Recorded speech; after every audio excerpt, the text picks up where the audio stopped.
మన vintage collections, Kadambari collections, పూర్ణిమ prints లో ఎంత కొంటే అంత ఉచితం. నమస్కారం, వెల్కమ్ టు ఐ డ్రీమ్. ధర్మ మార్గం కార్యక్రమానికి స్వాగతం. నేను మీ విజిత.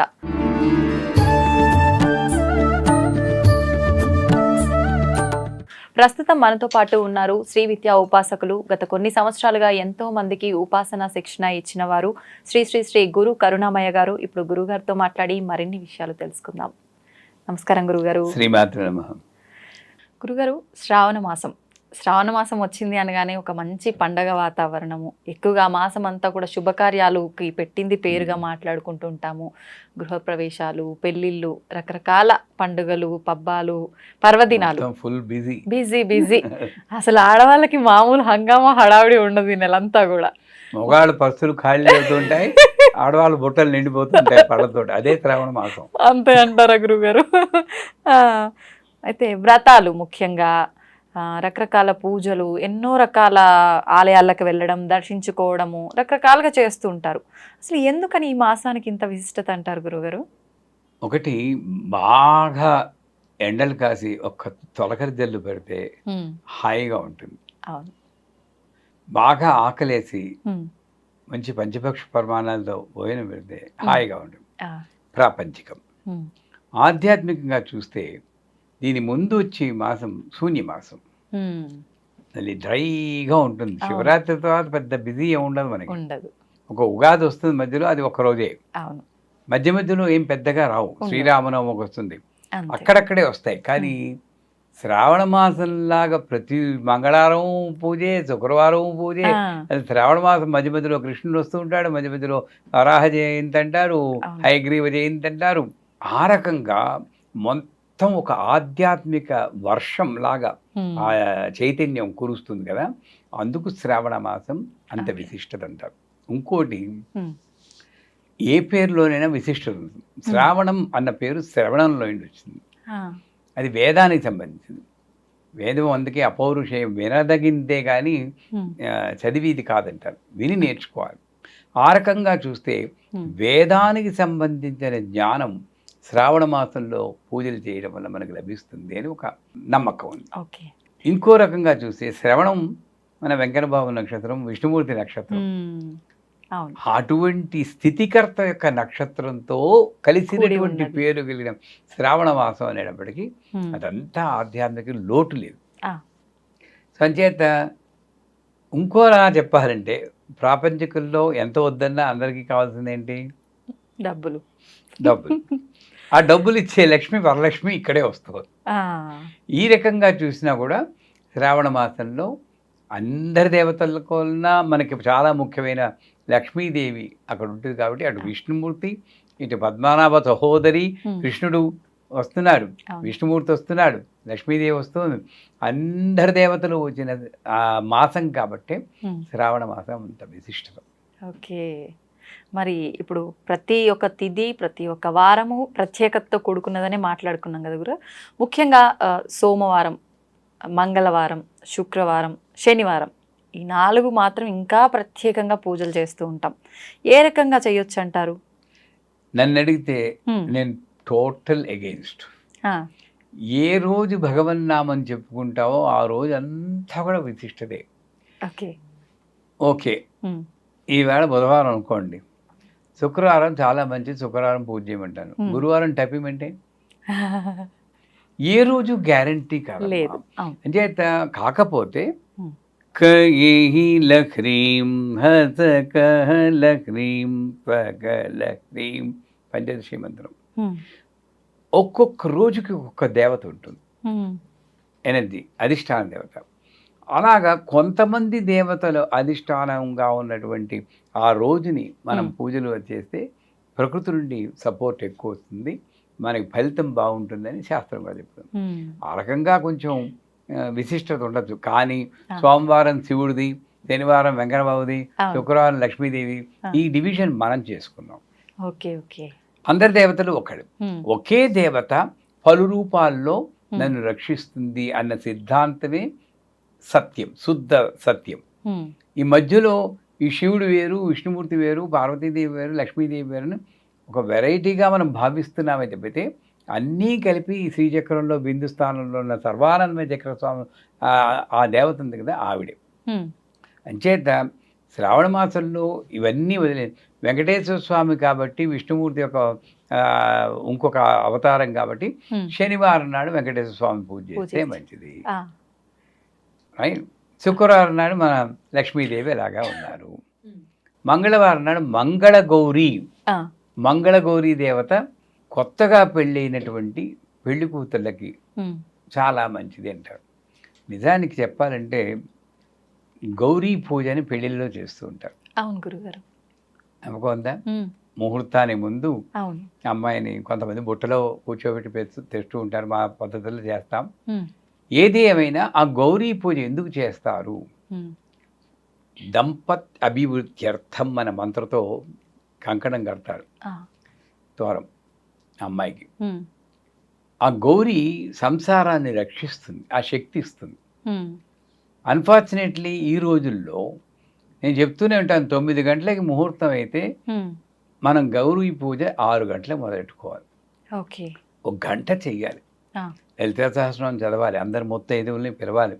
వాళ్ళందరూ కలిపి ఆ పూజలో పాల్గొని ఆ అమ్మాయికి బొట్టు పెడితే వీళ్ళ సౌభాగ్యం అంతా కలిపి ఆ బలం, సౌభాగ్య బలం, మాంగళ్య బలం అంటారు, ఆ మాంగళ్యానికి బలం చేకూరుతుంది.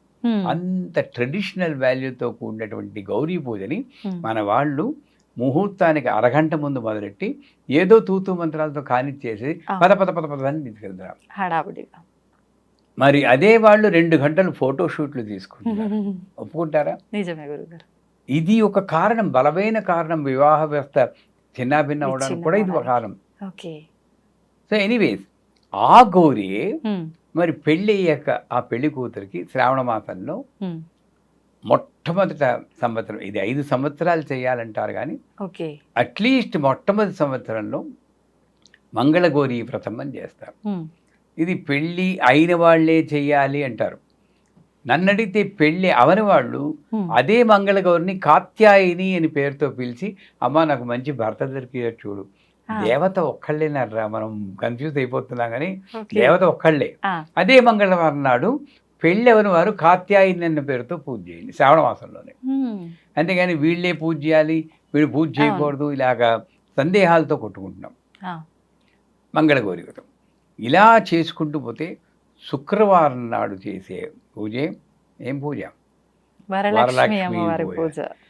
సౌభాగ్య లక్ష్మీ బారమ్మ చాలా ఇష్టం. వాళ్ళందరినీ చూస్తే మాకు కూడా కనువిందు ఈ శ్రావణ మాసం. మగవాళ్ళకు కూడా చక్కగా అలంకారాలు కట్టుకుని గలగల పట్టుచీరలు నగలు గలగల్లాడుతూ మంగళకరంగా కనిపిస్తారు అందరూ, ఆడవాళ్ళందరూ దేవతా స్వరూపులు. సో ఆ శ్రావణ మాసంలో పౌర్ణమి ముందు వచ్చేది శుక్రవారం నాడు అన్నారు. ఇక్కడ కూడా నేను శాస్త్రం మీద నాకు గౌరవం ఉంటే న్యాయంగా ఆ రోజే చేయాలి. పౌర్ణమి నుండి వచ్చే శుక్రవారం. వీళ్ళు దాన్ని అమెండ్ చేసి ఏదో ఒక రీజన్ చెప్పి ఏ శుక్రవారం అయినా పర్వాలేదు అన్నారు. నన్ను అడిగితే అన్ని శుక్రవారాలు వరలక్ష్మి వ్రతం చేసుకోమంటాను ఓపిక ఉంటే. అది కరెక్ట్ పద్ధతి. ఏదో ఒక శుక్రవారం చేయడం అనేది అంత మంచి కాదు. శ్రావణ శుక్రవారం పౌర్ణమి నుండి వచ్చే శుక్రవారం చేయలేదు, మిగతా 3 శుక్రవారాలు చేయండి. అంటే శ్రావణ మాసంలో లక్ష్మీదేవిని పూజ చేయడం భాగ్యం. శ్రావణ మాసంలో వచ్చే శుక్రవారం నాడు, శుక్రవారం నాడు పూజ చేస్తే శుక్రుడు భోగకారకుడు. ఏ సంసారం ఇంతున్నా డబ్బు ఇంతున్నా 10 రూపాయలు ఉంటే 10 రూపాయలు అనుభవించే భోగమే భాగ్యం. ఆ 10 రూపాయల్లో 9 రూపాయలు అనుభవించి ఇంకొక రూపాయి దానం చేస్తే అది సౌభాగ్యం. రెండింటికి అంత తేడా ఉంది.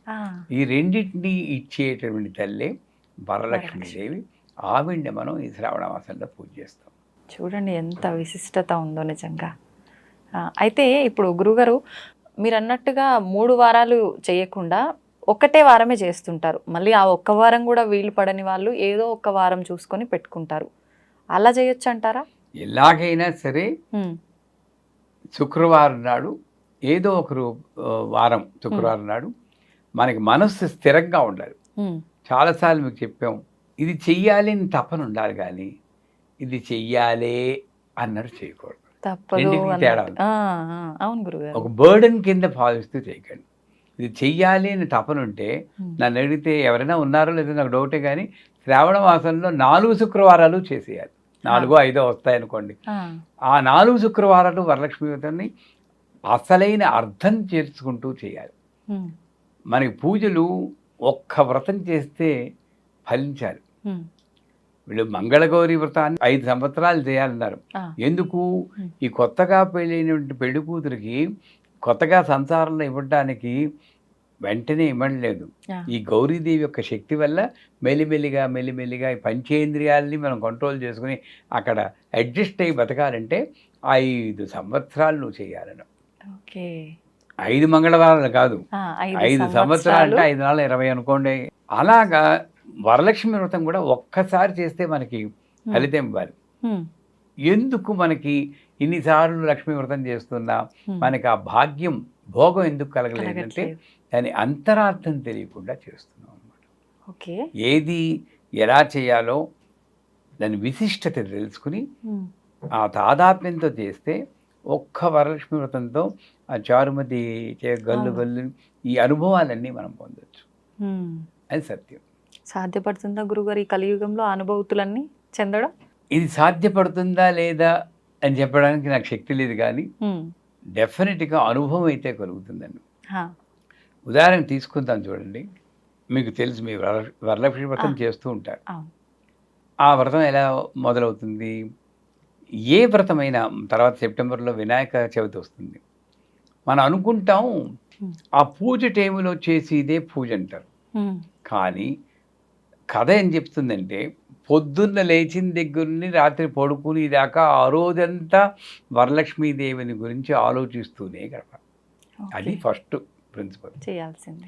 సో ఆడవాళ్ళందరూ కూడా వరలక్ష్మి వ్రతం చేయాలంటే పొద్దున్నే లేవగానే మంచం మీదే ఓం శ్రీం హ్రీం శ్రీం కమలే కమలాలయే అని మంత్రం కానీ, లేదా లక్ష్మీ క్షేత్రముద్రాంతనయం శ్లోకం కానీ, హ్రీం మహాలక్ష్మి అయిన మంత్రం కానీ, పళ్ళు కూడా తోకోడు, ఆ మంచం మీద చెప్పాలి. అవునా గురుగారు? భయమేస్తుందా? పళ్ళు ఇప్పుడు అమ్మవారి ఆధ్యాత్మిక మార్గంలో వెళ్ళాలి, పూజల్లో పాల్గొనాలి అని అంటే ఖచ్చితంగా మనం శుభ్రంగా ఉండాలి. ఒక ఎగ్జాంపుల్ చెప్తాను. మీరు ఇన్ని భక్తి కార్యక్రమాలు అందరికీ చెప్పిస్తున్నారు, సంఘంలో ఎంతో కొంత మార్పు తెస్తున్నారు. సో విజిత అంటే ఆ లక్ష్మీదేవికి చాలా ప్రేమ వచ్చేసింది. మీరు రేపు పడుకుంటారు, ఇలా పడుకోగానే రేపు పొద్దున్నే శ్రావణ మాసంలో తడుతుంది, అమ్మ విజిత నేనే లక్ష్మీదేవిని నేను అనుగ్రహించడానికి వచ్చాను. ఇప్పుడు ఎక్స్క్యూజ్ మీ పడుదోకుని వస్తానంటారా? చెప్పండి. అస్సలు మరి పడుదోకురండి, ఈ లోపల ఆవిడ పోతుంది. మరి అదే మరి అప్పుడు లేని లాజిక్ ఇప్పుడు ఎందుకు వచ్చింది మీకు?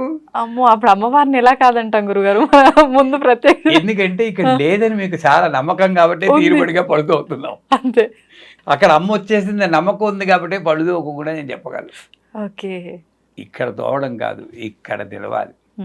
అంటే అక్కడే చెప్పేసి స్నానపు గదిలో కూడా అమ్మవారి శ్లోకాలు చెప్పుకుంటూ ఓం నమో భగవతే వాసుదేవాయ. ఏ పతివ్రతకైనా భర్త పేరు చెప్తే ఇంకా పొలగించిపోతుంది, లక్ష్మీదేవి వాసుదేవుడి పేరు చెప్తే ఇంకా పొలగించిపోతుంది. అని ఓం నమో భగవతే వాసుదేవాయ మంత్రంతో స్నానం చేయండి. మీ వరలక్ష్మి వ్రతం స్టార్ట్ అయిపోయింది అప్పుడే, మంచం మీద అయిపోయింది, ఇదైపోయింది. తర్వాత పూజ గదికి వస్తారు. ఈ వంట వండుతున్న ప్రసాదాలు 9 నైవేద్యాలు చేస్తారా, 1 నైవేద్యం చేస్తారా, అది కూడా నేను డిబేట్లోకి వెళ్ళను. వాళ్ళు 9 నైవేద్యాలు చేయాలి, ఇన్ని నైవేద్యాలు చేయాలంటారు. ఎందుకంటారు? నేను ఇంతే నైవేద్యం చేస్తే ఆ నైవేద్యం కాస్త నేను తినేస్తాను, ఇంకోటి పంచను. నేను 9 నైవేద్యాలు ఇంత చేస్తే 10 మందికి పంచడం కోసం అందరికీ పంచిదే మహానైవేద్యం. నేను ఒక్కడిని తింటే అది నైవేద్యం. ఇంత తేడా ఉంది. మహానైవేద్యం అంటే ఇది కాదు. సో నా శక్త్యానుసారం పిండి వంటలు చేసుకుని అన్ని నీ స్వీట్లు నేను తింటే ఏమవుతుంది? నాలాగా డయాబెటిక్ వస్తుంది నాకు వచ్చినట్టు. నేనే పంచాలి. అక్కడ కూడా భేదభావం లేకుండా ఇంట్లో పని చేసే పని మనిషికి కూడా నేను పంచగలగాలి. పంచని వాళ్ళు చాలామంది ఉన్నారు. మామూలు పట్టు చీర కట్టుకునే వాళ్ళకే పంచుతారు, మిగతా వాళ్ళు పనికిరారు వాళ్ళకి. ఇది చాలా తప్పు. సో వంట గదిలో వంట చేస్తున్నంతసేపు కూడా ఇందాక ఒకసారి చెప్పుకున్న విగ్రహాలన్నీ గదుల్లోనూ అవును. పెట్టుకొని మా జ్ఞాపకం ఉందా ఓ రోజు చెప్పుకున్నాం. అవునవును.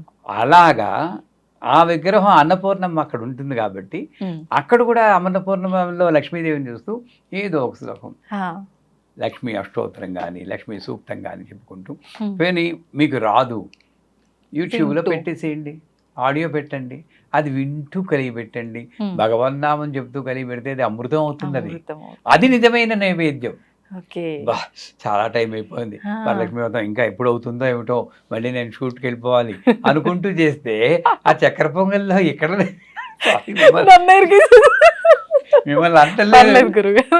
అంటే ఆ చక్కెర పొంగల్లో ఎక్కడ నైవేద్యం, అది ఎనర్జీ ఎక్కడ ఉంటుంది? అవును. ఆ రోజంతా కూడా అన్నమాట. అందుకే వాళ్ళు క్లియర్గా చెప్పాడు, ఆ రోజంతా కూడా లక్ష్మీదేవిని గురించి ఆలోచిస్తూ ఉండాలి. అయిపోయింది. పూజ గదికి వస్తారు. పూజ గదికి వచ్చాక అక్కడ ప్రతి అంశము కూడా చాలా ముఖ్యం. పీఠం ఏర్పరచాలన్నారు. ఆ ఠా తీసేస్తున్నాం, పేట వేస్తున్నాం. అక్కడ ఠా అని ఎందుకు పెట్టాడంటే, ఠా అంటే సంస్కృతంలో నిలువు అని అర్థం. విఠల్ అన్న పదం ఎలా వచ్చిందంటే ఈంటి పిలిస్తే టల్ టల్ ఒక ఇటుక వేసి అక్కడ నిలబెట్టాడు. కాళ్ళు పడుతున్నాను అమ్మవారికి, అమ్మా నాన్నకి నిల్చొని ఆయన ఇది పెట్టేకి వస్తా అన్నాడు. అంత గొప్పవాడు నామదేవ్. అదే ఈంటి ప్లస్ టల్ దాని మీద నిలుస్తున్నాడు ఎవరు? కృష్ణుడు. అంచేత విఠల్ అయింది అది. అంటే ఠ అంటే అక్కడ పీఠం స్థిరంగా. ఎప్పుడు పీఠం అవుతుంది? మీరు వేసేది పీట వేసినా హ్రీం మహాలక్ష్మే నమః, హ్రీం మహాలక్ష్మే నమః, హ్రీం మహాలక్ష్మే నమః ఆ చిన్న మంత్రం చదువు. అది చెప్తే వెంటనే నాకు కమెంట్లో వస్తాయి, హ్రీంకారం నేను చెప్పచ్చా అండి? చెప్పచ్చా గురువుగారు? ఇంకోళ్ళు నేను తిట్టచ్చా అండి అని ఎవరు ఎందుకు అడగరండి? మంచి చేయమంటే అది చెప్పచ్చా అండి అంటారు. ఇంకోళ్ళని తిట్టచ్చా అండి ఎందుకు ఎవరు? చెడు మాత్రం మీరు చేసేస్తున్నాం, మంచి చేస్తూ చెప్తుంటే వినిపించుకోవట్లేదు, అందరూ చెప్పచ్చు. హ్రీం అనేది హృలేఖ బీజం. అంటే ప్రతి ఒక్కళ్ళు హ్రీం మహాలక్ష్మి అని అనుకుంటూ ఆ పీట వేయండి. దాని మీద ఒక గట్టి అంచుగల వస్త్రాన్ని పరచాలంటారు. అక్కడ కూడా స్పెసిఫికేషన్ చెప్తారు. గట్టి అంచు అంటే నమ్మకం, మొక్కవోని నమ్మకం. అంతేగాని ఇన్ని సంవత్సరాలు చేస్తున్నాను అయినా ఏమీ రావట్లేదు అనుకుంటూ నీరసపడుతూ కొంతమంది మన క్వశ్చన్లోనే వస్తుంటుంది. అది గట్టెంచే, అసలు అంచేలేదు, పోగులే లేవు దానికి. గట్టెంచి అంటే భగవంతుడి మీద ఉన్న నమ్మకం. ఈ మాత్రం భాగ్యం ఇచ్చింది. ఎంతమందికి దొరుకుతుంది పూజ చేసుకుని భాగ్యం? ఆ వంద తర్వాత కండిషన్ పెడతాడు, ఆ వస్త్రం కనబడకుండా అంత బియ్యం పోయాలి. అంటే ఏమిటి? వస్త్రం మాయ అయితే మాయని కప్పేసే భక్తి నాకుండా ఒక్కొక్క బియ్యపు గింజ, ఒక్కొక్క భక్తి బియ్యం. అక్కడ కూడా మన వాళ్ళు కొంతమంది ఉద్దండులు అది ఇంకోళ్ళకి ఇచ్చేది కానీ రేషన్ బియ్యం వేసుకుంటారు. అవునా? మనం తినడానికి బాసుమతి, పక్క వాళ్ళకి రేషన్. తప్పేనా? ఇంకా వరలక్ష్మి ఏముంటుంది? అక్కడికి ఉన్నది కలశమే, ఏమీ లేదు అక్కడ. అంటే మంచి బియ్యం పోసి ఆ వస్త్రం కనబడకుండా అంత భక్తిగా ఒక్కొక్క బీజంతో ఒక్కొక్క మంత్రం చెప్తున్నట్టు అంత అన్నిసార్లు చెప్పుకుంటాం. అయిపోయింది. మధ్యలో కలశం పెట్టారు. ఎక్కడ చెప్పుకున్నా తెలియదు. కలశము అంటే అక్కడ పెట్టి ఇది కథలో చెప్తాడు. కలశము బంగారముతో కానీ, వెండితో కానీ, ఇత్తడి లేక రాగితో కానీ, తుదకు మట్టితో కానీ చేసి పెట్టాలి. లోభత్వం పనికిరాదు అంటారు. అంటే ఏమిటి? కలశం ఇక్కడ పెట్టిది కాదు, ఇదే కలశం. కలశస్య ముఖే విష్ణు, కంఠే రుద్ర సమాధిత, మూలే తత్రతో బ్రహ్మ, మధ్యే మాతృగణాసుత, కుక్షౌ దుస్సాగరా సర్వే, సప్తద్వీపా వసుంధర. 7 చక్రాలు ఇక్కడ ఉన్నది, 7 సముద్రాలు. అందుకే కలశంలో నీళ్లు పోయాలి. బియ్యం వేస్తుంటారు. ఈ కలశమే మనం శరీరం. ఆ శరీరంలో ఉన్న ప్రాణశక్తే నీళ్లు. నీళ్లుంటే సరిపోతుందా? అందుకే ఒకసారి ఎక్కడో ఆధ్యాత్మికంలో పెద్ద ఆయన అంటారు, నడిచే శవాలు, పెద్ద అంటే శంకరాచార్య చంద్రశేఖర సరస్వతి, నడిచే శవాల్లా ఉండకూడదు, శివాల్లా ఉండాలని. ప్రాణం మాత్రం ఉంటే నడిచే శవం. అందువల్ల దాంట్లో ఉండాల్సిన గంధ పుష్ప అక్షతలు వేయమన్నాడు.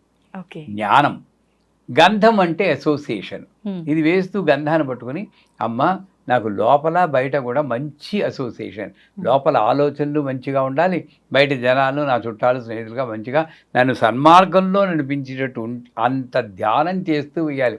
Hmm. ఎవరు వేస్తున్నాం? గంధం, పుష్ప, అక్షతం పెట్టేసేయడం ఇలా చేయకూడదు. ఆ పట్టుకుని ఒక్కసారి ధ్యానం, ఆ ఒక్కరోజైనా సరే ఇంకే ప్రోగ్రాము లేదు నాకు, ఇదే ప్రోగ్రాం. ఇంతగా చేస్తే వరలక్ష్మి వ్రతం ఇంతేనండి, చిన్నదే. ప్రకృతి అయిన వికృతి అయిన చేస్తే అయిపోతుంది. వినాయక చవితి కూడా ఇంతదే. ఎందుకు ఇంత దాంట్లో అంత ఫలితం ఉంటుంది? మొదటి నుండి నేను ఇలా చేస్తే అంత ఫలితం వస్తుంది. ఓకే. గంధం వేస్తూ ఆ ధ్యానం చేయాలి. పుష్పం, మంచి చిన్న పుష్పం తీసుకోండి. అమ్మ నా హృదయం కూడా విశాల హృదయం ఉండేటట్టు అనుగ్రహించు తల్లి, నేరో మైండెడ్ మొగ్గలా కాదు అని చెప్పి అలా తలుచుకుని విశాల హృదయంతో దాన్ని వేస్తారు. అక్షతలు, నడుము విరక్కూడదంటారు అక్షతలకి. విరిగిన నూకలా వేస్తుంటారు కొంతమంది, రవ్వలాగా. అసలు విరక్కూడదు. అందుకే బాస్మతి రైస్ని తీసుకుని కొంచెం పసుపు కలిపి ఒక చుక్క నెయ్యి వేసి దాంతో అక్షతలు చేసుకోవాలి. నీళ్లు కలిపి చేస్తే అది మెత్తబడిపోయి విరిగిపోతుంది. అవును గురుగారు. విరిగితే దాని క్షతము కానిది అక్షత అంటే విరగంది. ఓకే. విరగంది అని చెప్తే నేను విరిగిన రవ్వ వేస్తే ఉపయోగం ఉంది. ఆ అక్షతలు పట్టుకుని అంటే మొక్కవోని సంకల్పం అంటారు. అమ్మవారు నన్ను రక్షిస్తుంది, నాకు భాగ్యం ఇచ్చింది, ఇస్తుంది కూడా అని చెప్పి అది ఈ 3 వేసాక పంచ పల్లవములు పెట్టమంటారు. 5 ఆకులు. దానికి డిస్క్రిప్షన్ రావి, మర్రి, వేప, మామిడి అంటారు. అవన్నీ వెళ్ళొద్దు మనం. ఎప్పుడు దొరికి 5 మామిడి ఆకులు కానీ 5 తమలపాకులు కానీ తిరగేసి పెట్టాలి ఆ కోస పైకి వచ్చేటట్టు. అదే 5 ఇంద్రియాలకు సంకేతం. ఇప్పుడు మనమే అక్కడికి వస్తున్నాం. ఇక్కడ ఉన్నదే దేహము, ప్రాణము, వాసనలు, ఆధ్యాత్మిక వాసనలు, ఇంద్రియములు వచ్చాయి. దీని మీద ఒక కొబ్బరికాయని పెట్టాలి. ఇక్కడ కూడా పీచు తీసేయాలా, పీచు ఉంచాలా, రెండూ కరెక్టే. పీచు తీసేది కరెక్టే, పీచు తీయకపోవడం కరెక్టే. నేను పీచు తీయను, కానీ తీసేవాడు తీస్తే 3 కన్నులు కనబడతాయి. ఆ కళ్ళు కనబడడం కోసం తీస్తారు వాళ్ళు. మూసుకుపోయి కళ్ళు కనపడడం అంటారా? నేను పీచుంటే అందంగా కనపడుతూ కాస్త నలుగురు కూడా బాగా పెట్టద్దని నేను. రెండూ కరెక్టే. వాళ్ళది తప్పు కాదు, నాది తప్పు కాదు. సో ఎంత ముఖ్యం ఏంటంటే ఆ కాయకి ఎక్కడ బొల్లి లేకుండా పూర్తిగా పసుపు రాయాలి. ఓకే. ఇంత తీసుకోవడం, ఇలా పులివేయడం అలా చేయకూడదు. బాగా దట్టంగా పసుపు సౌభాగ్యం బాగా నిండా పెట్టి కళ్యాణ తిలకం దిద్దా. ఓకే. మీకు 2 అమ్మాయిలు అన్నారు కదా, ఆ దిద్దుతూ అమ్మ నా పిల్లలకి మంచి భర్త, ఎప్పుడు కళ్యాణ వయస్సు వస్తుందో అప్పుడు మంచి భర్త లభించేటట్టు నీకు కళ్యాణ తిలకం దిద్దుతున్నాను కదా, వాళ్ళకు కూడా కళ్యాణ తిలకం దిద్ది యోగ్యతను నాకు కల్పించు. చూడండి ఎంత ప్రార్థన చేసుకోవచ్చు అనుకుంటూ కళ్యాణ తిలకం దిద్దా. అది ఆత్మ సంకేతం. దీని మీద మన సమోసాలాగా మడత పెట్టి చేస్తారు కదా, సమోసా మడుపు ఆ మడుపు అలా మడిచి రవికుంటని వెంటనే సమోసా మీద పోతుంది దృష్టి. అలా మడిచేసి అమ్మవారికి ఆ వస్త్రాన్ని లాగా పైన పెడతాం. అదేంటే ఓ రూపు వస్తుంది అనమాట.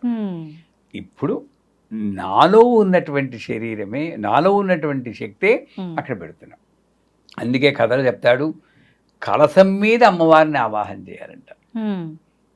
ఏ కలశం? ఈ కలశం కాదు, ఈ కలశం మీద అమ్మవారిని ఆవాహన చేయాలి. ఎప్పటి నుండి? పొద్దున్న మంచం మీద లేచిన దగ్గర నుండి. భయపడిపోకూడదు, రేపు చెయ్యాలి మీరు. లక్ష్మీ అర్థమైందా? సరే, అయిపోయాక ఇంకా మామూలుగా మిగతా కథలు మామూలు చేస్తారు. చేశాక 9 పోగులు గల తోరణం కట్టుకోండి. 9 ముళ్ళు వేసి 5 పోగులు 9 పోగులు కొంటారు. అక్కడ కొట్టుకుంటూ చచ్చిపోతూ ఉంటారు. అది ఇది కరెక్ట్, ఇది కరెక్ట్, ఏదో ఒకటి 5 పోగులనే వేసి 9 ముళ్ళు వేసి కట్టుకోండి. ఎందుకు?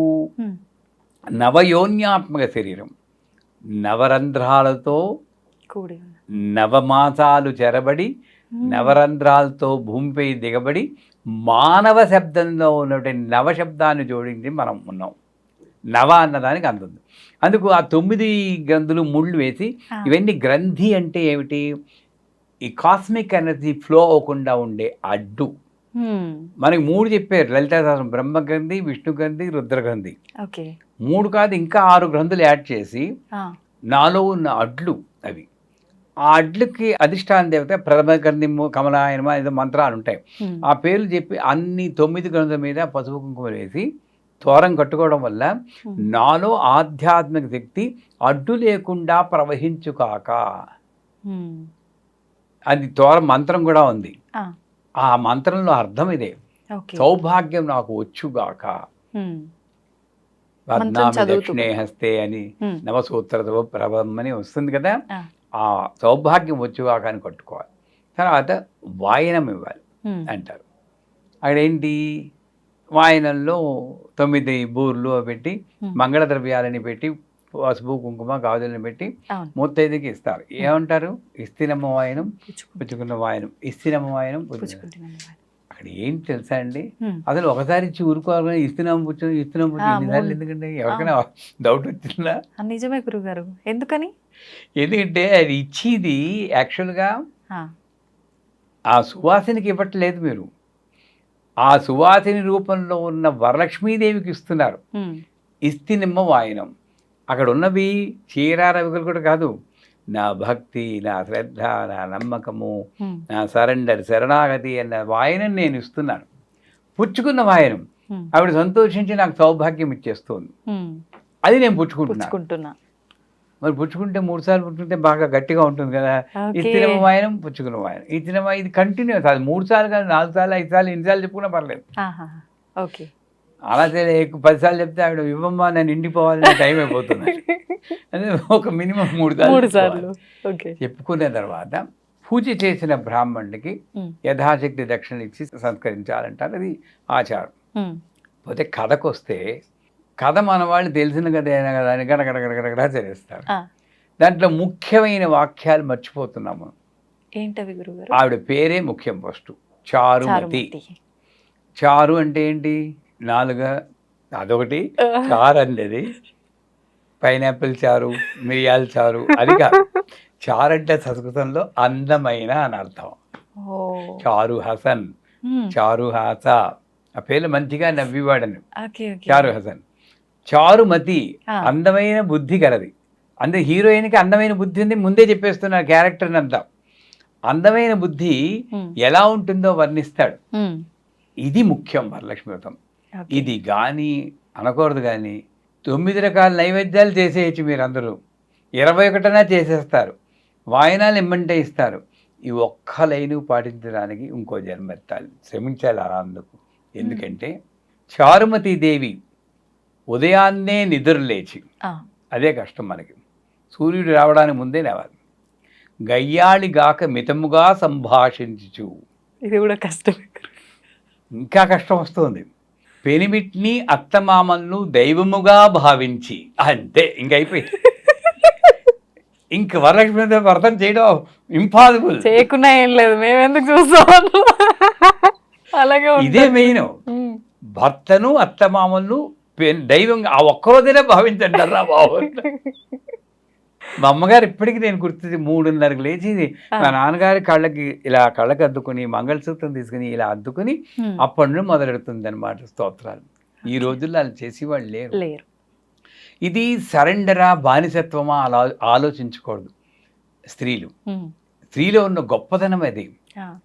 వాడు ఎలాంటి వాడైనా సరే తల్లి హృదయం ఎలా ఉంటుందో అలాగ సరెండర్ అయ్యేదే నిజమైన స్త్రీ. అలాంటి స్త్రీలు రుద్రం చదవక్కర్లేదు, పురుష రుద్రం చదవక్కర్లేదు. ఆ చదవక్కర్లేని దాన్ని మార్చి మన వాళ్ళు చదవకూడదు అని పెట్టి అసలే ఎవరికి కావాలో అవసరం అక్కడే వాళ్ళని చదవనీయకుండా చేస్తారు. ఇక్కడ లోపం. అంచేత గయ్యాళిగాక మితంగా సంభావించు, భర్తను పెనిమిటిని అత్తమామను దైవంగా భావించి వాళ్ళు నమస్కరించి, ఇంత మంచిగా ఉంటే ఎవరికి నచ్చదండి. ఆవిడ కాలంలోకి వచ్చేస్తారు, నేను నిన్ను అనుగ్రహిస్తాను అలా చెప్పేస్తుంది. అక్కడ ఇంకోటి, తనకొచ్చిన కల్ని ముందు భర్తకి అత్తమామలకు చెప్పి వాళ్ళ అనుమతి తీసుకుని వచ్చిన స్నేహితులకి చెప్తుంది, చెలికెత్తలకి చెప్తుంది. అంటే స్వార్థం లేదు అక్కడ. నేను ఒక్కదానే, మనకి ఇప్పుడు ఏదైనా వచ్చిందనుకోండి ముందు మనం వెళ్ళిపోయి, ఆ స్వార్థం లేదు. చెలికెత్తలు చేస్తారు, సరే పూజ చేస్తారు అందరూ. అక్కడ కూడా పౌర్ణమికి ముందు వచ్చే శ్రావణ శుక్రవారం ఎప్పుడు వచ్చినా అని ఆతృతతో ఎదురు చూస్తారు. వాళ్ళు ఉత్సాహంతో ఎదురు చూస్తారు, మనం బెంగతో ఎదురు చూస్తాం. ఏవి ఎలా చేస్తానో ఏమిటో ఇంతమంది అవునవును. చేశాను అనుకుంటాం. బ్యాక్గ్రౌండ్ కూడా ఉత్సాహంతో ఎదురు చూశారు. ఆ, ఈ క్యారెక్టర్స్ అన్నీ నాలో రావాలి. నాలో అంటే పూజ చేసే చేసే వాళ్ళు. ఆ ఉన్నప్పుడు అంత తాదాత్మ్యంగా చేస్తే, అలాగే ఒక పుష్పం తీసుకుని ఐం హ్రీం శ్రీం ప్రకృత్యే నమః శ్రీం ఐం హ్రీం శ్రీం విద్యాయ నమః శ్రీ ఇలా వెయ్యాలి. ఇంకా మీకు ఓపిక ఉంటే ఓం శ్రీం హ్రీం శ్రీం కమలే కమలాలయే ప్రసీద ప్రసీద శ్రీం హ్రీం శ్రీం ఓం మహాలక్ష్మి అనే మంత్రం, ఆ మంత్రాన్ని ముందు వెనక పెట్టి అష్టోత్తరం చేయండి. లక్ష్మీదేవి ఇంట్లో కూర్చుంటుంది స్థిరంగా. అంత గొప్ప. కనీసం ఐం హ్రీం శ్రీం ప్రకృతి అంత నెమ్మదిగా పుష్పం వేస్తూ చేయాలి. ఒక ప్రదక్షిణ చేయగానే కాలి గల్లు గల్లు అని శబ్దం ఏర్పడుతుందంట. మనకి ఎందుకు గల్లు గల్లు శబ్దం రాదు, కేళ నొప్పులు వస్తున్నాయంటే మనకి అంతరార్థం గ్రహించటం లేదు, లిటరల్ మీనింగ్ తీసుకుంటున్నాం. వాళ్ళకు వచ్చేయ అంటే అది కాలంలో ఆకు జరిగింది, అది వేరే విషయం. మన ఎసెన్స్ తీసుకుంటే ప్రదక్షిణానికి మంత్రం ఏంటి? ఆత్మ ప్రదక్షిణ త్రయ నమస్కారాన్ని సమర్పయాం అంటే 3 సార్లు ఆత్మ ప్రదక్షిణ చేయాలి. గిరగిరా ఇలా తిరగడం కాదు. ఇక్కడ నుండి పైకి కుండలిని శక్తి మూలాధారం శాస్త్రానికి వెళ్ళి మళ్ళీ మూలాధారంకి వస్తే ఒక ప్రదక్షిణం. అంటే నిజంగా యోగ మార్గంలో నన్ను నేను పరిశీలిస్తూ నేను నడిచి జీవన దారి సరిగ్గా ఉండాలి అనేది ఆత్మ విచక్షణ, సెల్ఫ్ ఎవాల్యుయేషన్ అది చేసుకోవాలి. అది మొదటి ప్రయోగం. అలా చేస్తే గల్లు గల్లువన్న గజ్జలు కాదు, ఇదేముంది రేపు పొద్దున పారేస్తాం. ఇది అనాహత అనుసంధానం కరిష్యే అంట. లోపల ఉన్న అనాహత శబ్దం వినిపిస్తుంది, ఓంకారంలాగా. అంత హై లెవెల్ ఇప్పటికీ ఉంటుంది. ప్రాణఘోష అని మనకి వినబట్టం లేదు, ఆ శబ్దం వినబడింది. ఇకపోతే 2వ ప్రదక్షిణ చేస్తారు. ఒంటినింత దగాయమైన ఆభరణాలు వస్తాయంట. మనం చూసుకుంటే ఏముండవు అక్కడ. ఏంటి ఆభరణం? ఆభ అంటే కాంతి. సో మన అంగాలు ఏ పని ఏది చేయాలో అది చేస్తే అది ఆభరణం కిందే లెక్క. నాలుక ఎప్పుడు ఒక రోజులో మేజర్ పోర్షన్ భగవన్ నామని చెప్పాలని అప్పటి శాస్త్రం. ఇప్పుడు కనీసం 5 నిమిషాలు చెప్పండి అని మొత్తుకుంటుంది అమ్మ. అందుకే బిల్వమంగడు ఆ రోజుల్లో రాశాడు, జిహ్వే రసజ్ఞే మధుర ప్రియత్వం సత్యం హితన్వా పరమం వదామి అవర్ణయేదా మధురాక్షరాణి గోవింద దామోదర మాధవేది. అంటే రసమెరిగిన నాలుక అది ఇది మాట్లాడి ఎందుకు నీ జీవితాన్ని వ్యర్థం చేసుకుంటావు? 3 పదాలు ఉన్నాయి, గోవింద దామోదర మాధవ. 3 పదాల్లో ఒక్క పదం చెప్తే నీ జన్మ చరితార్థం అవుతుంది. ఒక నాలుగుకి అంత వాల్యూ ఇచ్చాడు విలువంగళ్ళు. ఈ దేహాన్ని ఎంత ఉపయోగిస్తున్నాం? బొద్దులు లేతే మనం అరుస్తూ ఉంటాం కదా.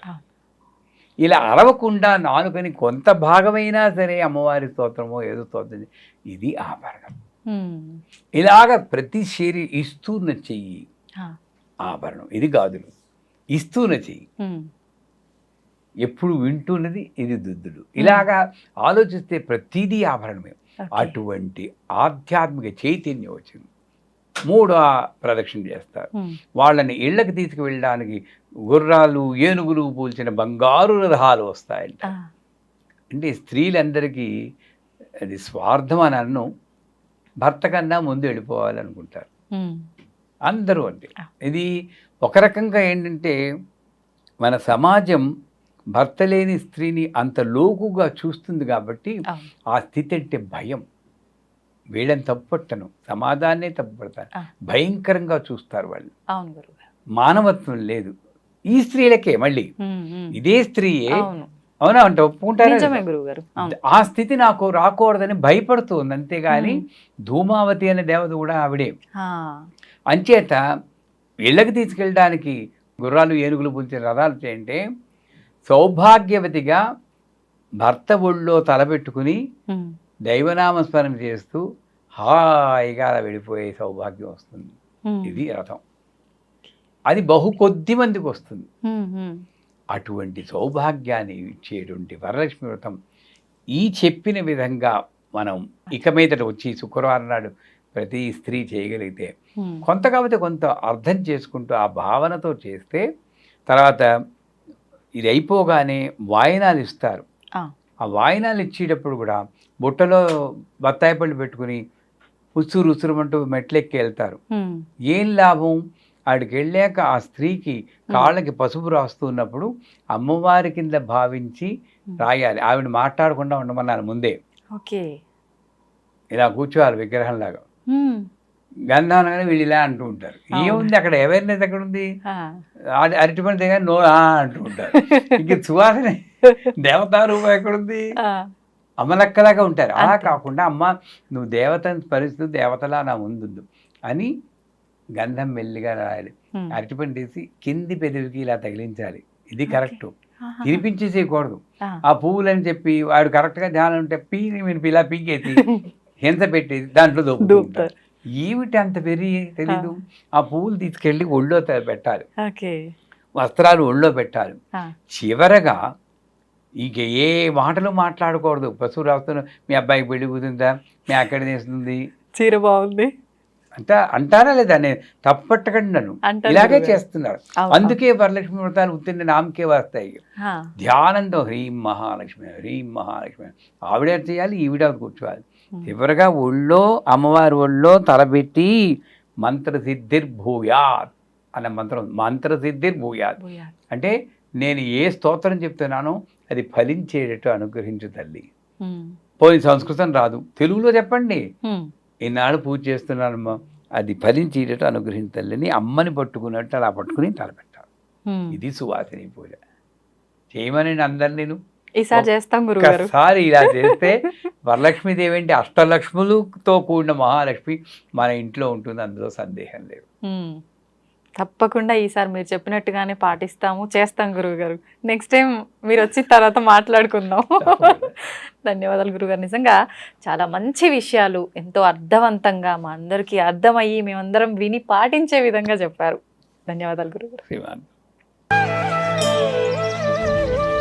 తవ్వండి, తవ్వుతూనే శివలింగం. సరే దాన్ని అట్లా కప్పేసేయండి, చూపించదండి. మూర్తి పూజ కాదు, సాక్షాత్ బ్రజేంద్ర నందన భగవాన్ ఉన్నారు మూర్తిలో. ఏమీ ఆశించకుండా ఆరాధించే వాళ్ళు కూడా ఉన్నారా ప్రభుజీ? నిజమైన భక్తి అంటే మనకు తెలియదు కాబట్టి